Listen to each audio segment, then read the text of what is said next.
The rain had just stopped falling over London when Dr. Anna Holloway stepped into her private office on Brook Street.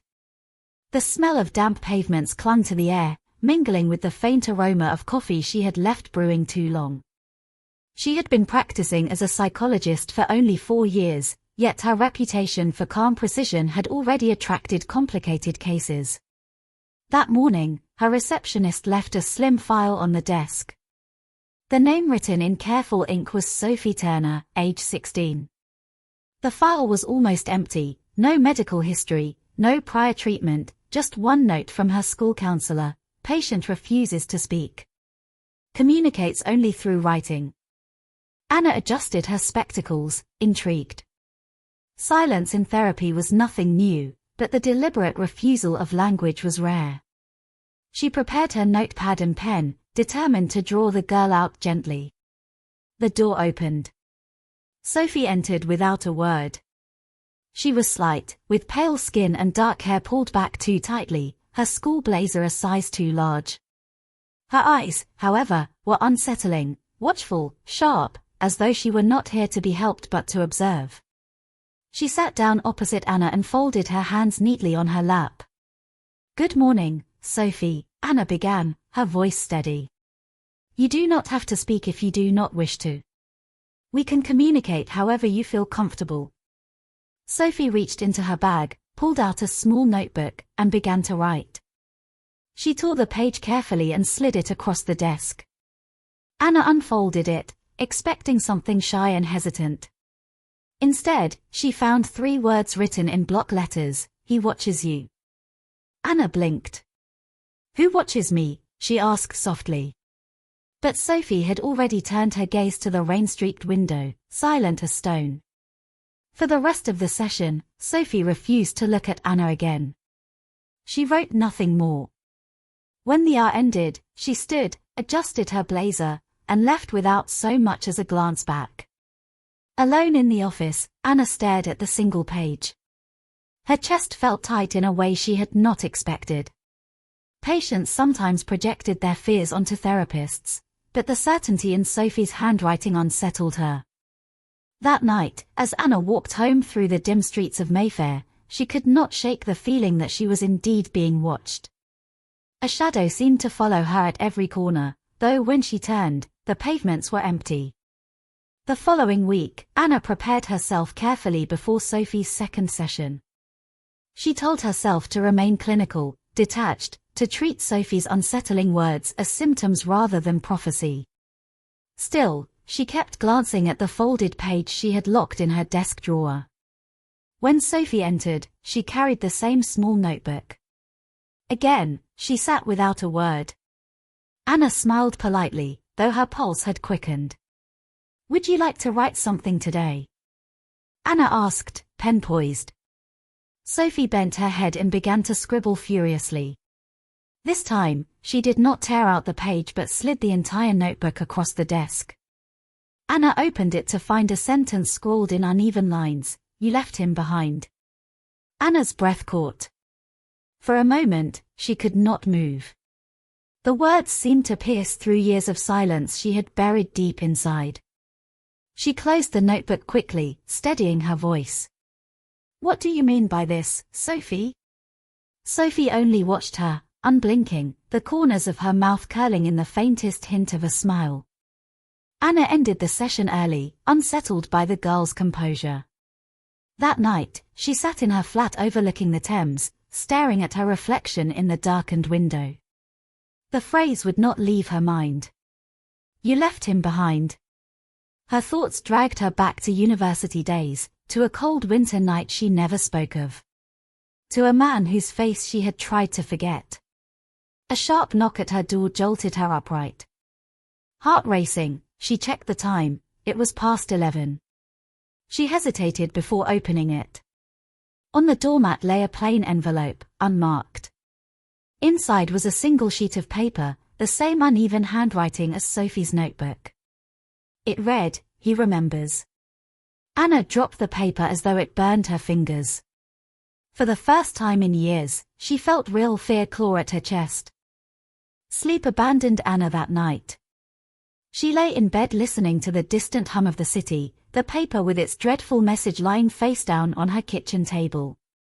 Every creak of the old pipes, every passing car, made her flinch. By morning, her reflection in the mirror was pale, her eyes shadowed. She resolved to confront Sophie in the next session, to demand an explanation. Yet a whisper of doubt gnawed at her. What if Sophie was not the source but merely the messenger? At the clinic, Sophie sat waiting, her posture as calm as ever. When Anna entered, the girl slid the notebook across without a word. This time, Anna hesitated before opening it. Inside was a sketch, crudely drawn in black ink. A bridge under snow, a figure standing on the edge, another figure walking away. Beneath it, for words, "You chose yourself." Anna's throat tightened. The image was too familiar. It mirrored the night from her university years, the night Daniel Mercer had begged her not to leave him at the river's edge. The night she had turned away, convincing herself she had no choice. She had never told another soul. Her hand trembled as she closed the notebook. "Who told you this?" she demanded, her voice sharper than she intended. Sophie tilted her head, eyes gleaming. Slowly, she lifted her pen and wrote, "He will come back." The session ended in uneasy silence. That evening, Anna returned home, her nerves stretched thin. She poured herself a glass of wine but could barely taste it. When the clock struck midnight, her phone buzzed. An unknown number had sent a message. She opened it, her pulse hammering. It was a single photograph, taken from across the street. The picture showed Anna through her window, sitting alone in her flat, holding the very notebook Sophie had given her. Anna froze as she stared at the image glowing on her phone. The blinds of her flat had been drawn only halfway, and in the photograph she looked exposed, a specimen under glass. Whoever had taken it had stood in the shadows across the street, close enough to watch but far enough to vanish before she noticed. Her hands trembled. She deleted the message instinctively, then regretted it at once, evidence erased by her own fear. For the rest of the night she sat rigid in her chair, every sound in the corridor beyond her door magnified into menace. By morning, she forced herself to routine. She arrived at the clinic early, determined to project calm authority.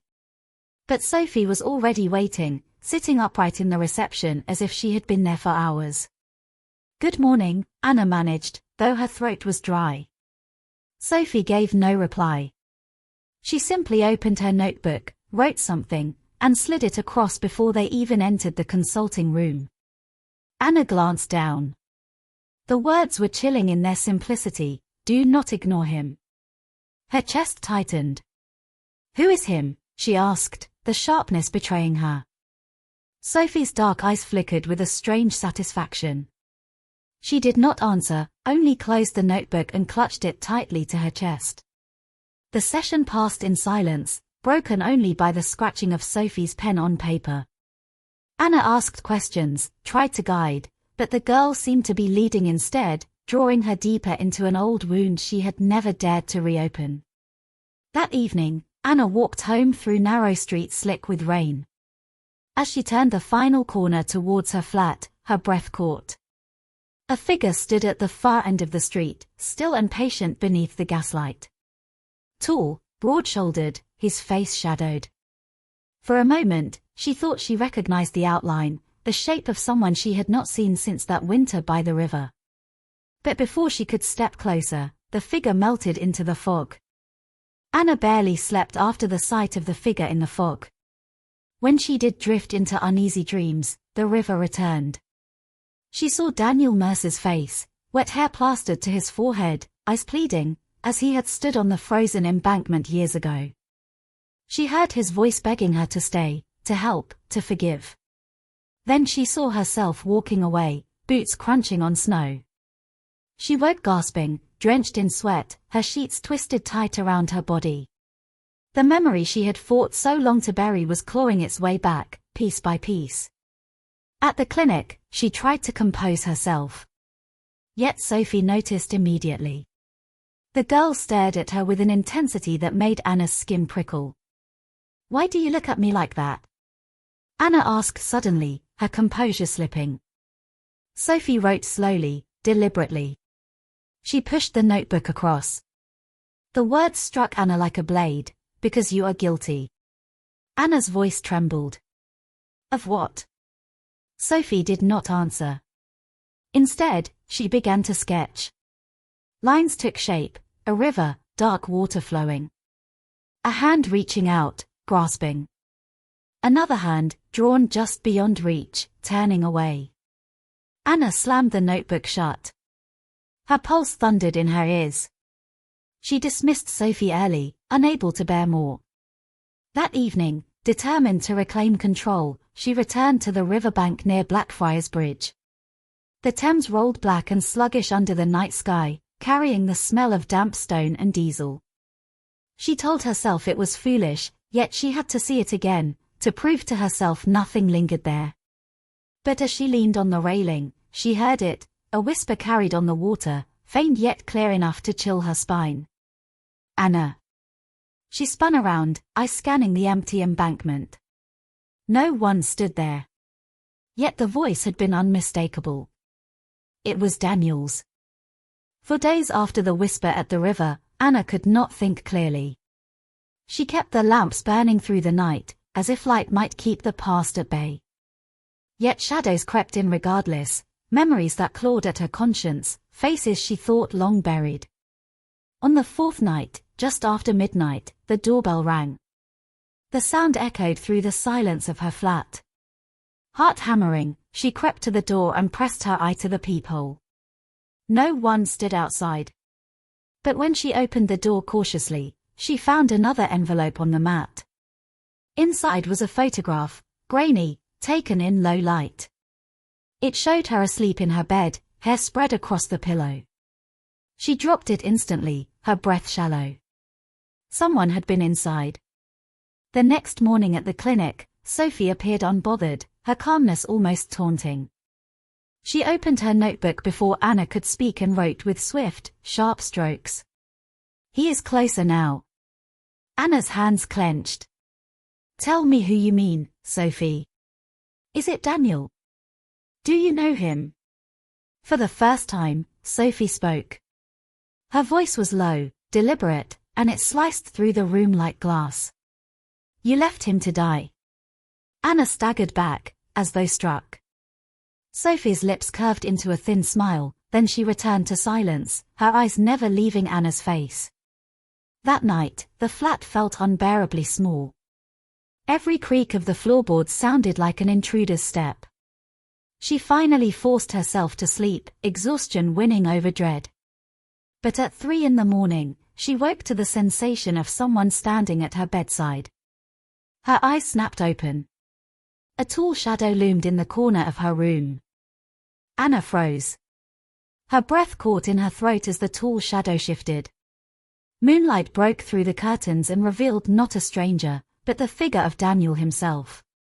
His face was pale, drawn tight with fury, yet there was something else, something broken. He stepped closer, his voice low and jagged. "You thought the water would take me, didn't you?" Anna's heart slammed against her ribs. "That's not possible. You died that night." Daniel gave a bitter laugh. "You never checked, Anna. You turned away before the end." Her knees weakened. Fragments of that night flashed before her eyes, the storm, the fight by the cliffs, the moment she had let go of his hand. She had convinced herself the sea had claimed him. Now he stood before her, eyes burning. "I've watched you," he said. "Building your little life, pretending. But lies rot the soul. And Sophie knows the truth because she carries part of it." Anna's voice broke. "What do you mean?" Daniel leaned so close she could feel his breath on her skin. "Sophie is not who she says she is. She is mine." The words struck her like a blade. Before she could respond, the room went black as the light bulb above them shattered, plunging everything into darkness. The flat was swallowed by darkness. Anna stumbled backward, her hand searching blindly for the door. The sound of Daniel's breathing filled the room, steady, controlled, terrifying. "Do you remember what you promised me?" His voice came from the dark, close to her ear though she could not see him. "Till death. Yet you let go." Anna's hand brushed the doorknob, but before she could twist it, fingers clamped around her wrist. She cried out, struggling, but Daniel's grip was iron. "You owe me," he hissed. "And Sophie, she is the debt." Suddenly, a sharp knock rattled the front door. Both froze. The knock came again, louder this time, followed by a calm, measured voice. "Anna. It is Sophie. Open the door." Daniel's grip tightened, his whisper venomous. "Do not let her in. She belongs with me." But Anna, fueled by sheer desperation, wrenched free and darted to the door. She flung it open. Sophie stood there, her pale face illuminated by the corridor light, her notebook clutched to her chest. Without hesitation, she stepped inside. Her eyes locked onto Daniel. For a moment, the air seemed to still.